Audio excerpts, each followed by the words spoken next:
प्रणाम सब सखी बहिन सबके। ई चैत महीना में राम जी के जन्म भेल छन तो हम एक राम जन्म के सोहर गबै छी से सुनू सखी सब, केहन लागत से जरूर कहब।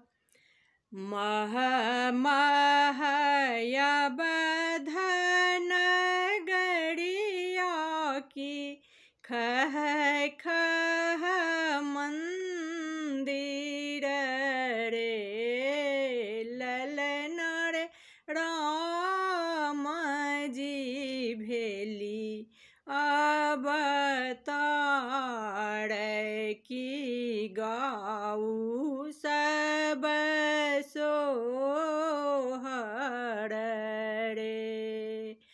मह मह बधन गड़िया की खह खह मंदिर रे, ललन रे राम जी भेली अवतार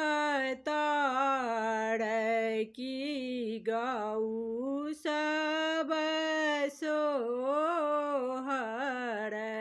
रे। गद गद बधन गड़िया खुशी के नहीं पड़त रे, गद गद बधन गड़िया खुशी के नहीं पड़त रे, ललन रे चाह चाह राजा दशरथ की घर घर मंगल रे, ललन रे चाह चाह राजा दशरथ की घर घर मंगल रे।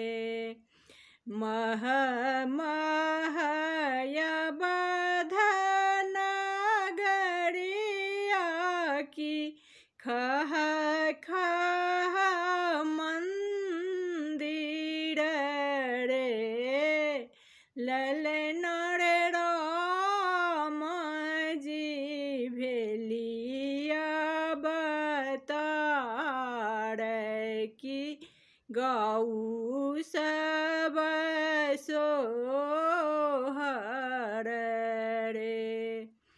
गुरुजन जुनी लिया शुभ दिन मुनि वशिष्ठ ऋषि हे, गुरुजन जुनी लिया शुभ दिन मुनि वशिष्ठ ऋषि हे, ललन रे नाम पड़ल जगत पिता की गाऊ सब सोहर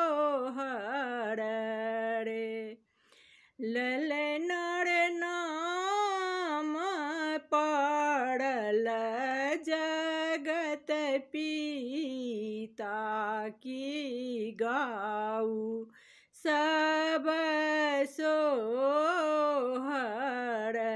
रे। मह मह बधन गड़िया की खह खह मंदिर रे, ललन रे राम जी भेली अवतार की सब गाऊ सोहर